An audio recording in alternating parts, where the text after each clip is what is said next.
Hello, Munchers! Today I will be talking about my life in the seminary at Maryknoll in New York City, specifically about experiencing 9/11 and what that hardcore group of 5 of us did after that life-altering experience. As I discussed in my previous video, there were 9 men who were part of the seminary class of 2001. 5 of us became good friends and started a rock and roll band called the Seminarians. On September 11th, I was heading to class, and around 8:44 a.m., I heard a big jet plane fly over the top of our building that seemed way too loud. Our building was right near the Hudson River, and we sat down for class. A couple of minutes later, and someone came in and said that a small plane had just hit the World Trade Center. We even laughed, thinking that it was some drunk pilot who wrecked his little puddle jumper propeller plane. Then we started hearing people screaming in the hallway, then heard the sirens, then heard the church bells registering a funeral toll. We turned on the TV to CNN, saw that the North Tower was on fire, then eventually saw the second plane come in and hit the South Tower.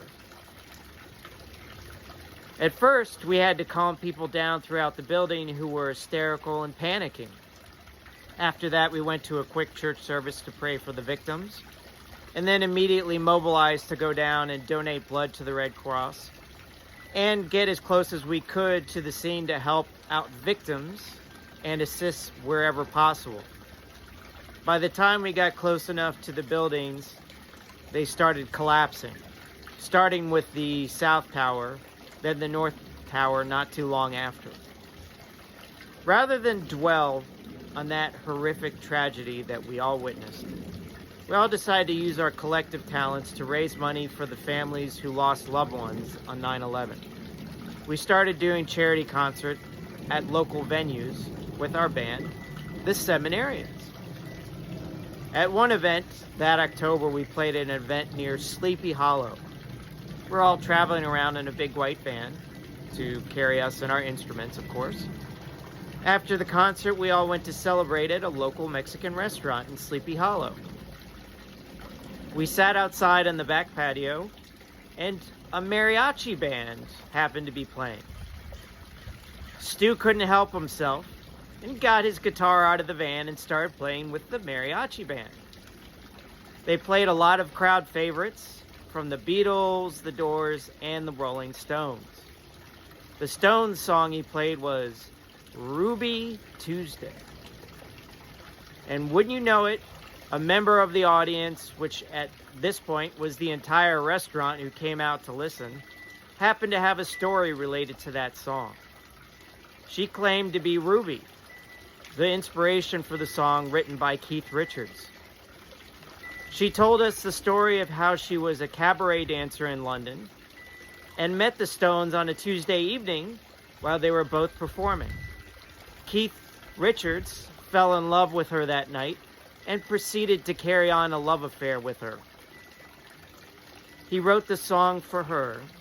She proved that to us by inviting us all to her house and showing us the love letters from Keith Richards, along with the original manuscript that Keith Richards wrote. Isn't that a great story? I love that story, don't you? I mean, it's just incredible. That's probably one of my favorite stories that I tell people about my experience in the seminary. So you never know. Sometimes horrific tragedies can lead to unbelievable moments in life. Speaking of which, in my next video, we'll talk about my next unbelievable moment while in the seminary that eventually got me kicked out of Maryknoll. Thank you for listening, and thank you for being a friend.